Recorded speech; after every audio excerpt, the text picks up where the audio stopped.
Today we're going to be making shepherd's pie. So we're going to start with 2 pounds of golden potatoes that I have just peeled, and you're going to dice those up. They don't have to be really small because we're just going to go ahead and boil them until they're tender. I'm going to use a little better than bouillon in here just to give it some more flavor, and you're just going to cover these with water. You can boil them in a regular pot.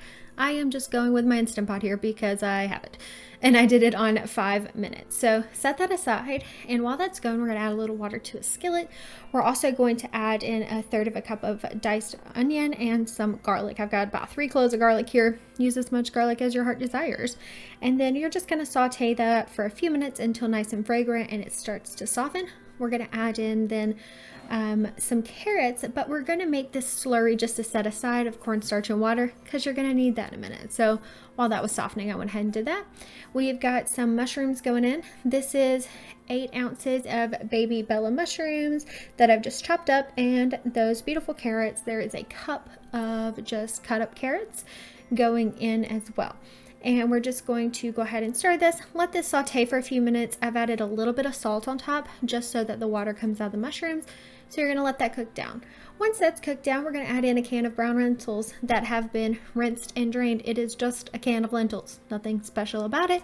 Tons of protein though, and really going to bulk this up. We're just going to go ahead and mix that together. We're going to add in a 1/2 cup of green frozen peas and 1 cup of frozen corn. Yum. Just going to mix that in.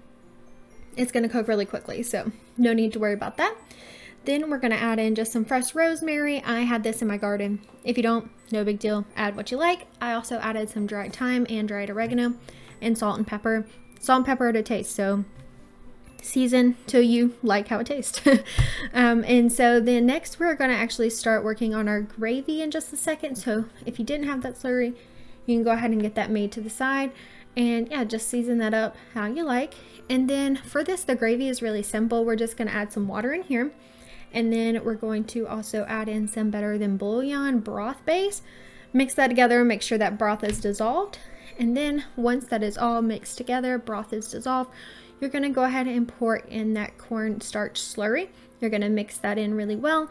Going to let it cook for about 5 minutes. It's going to thicken up really nicely and turn into a thick gravy. So this is before, and then this is cooked right after. And you can see it's nice and thick and really looking delicious.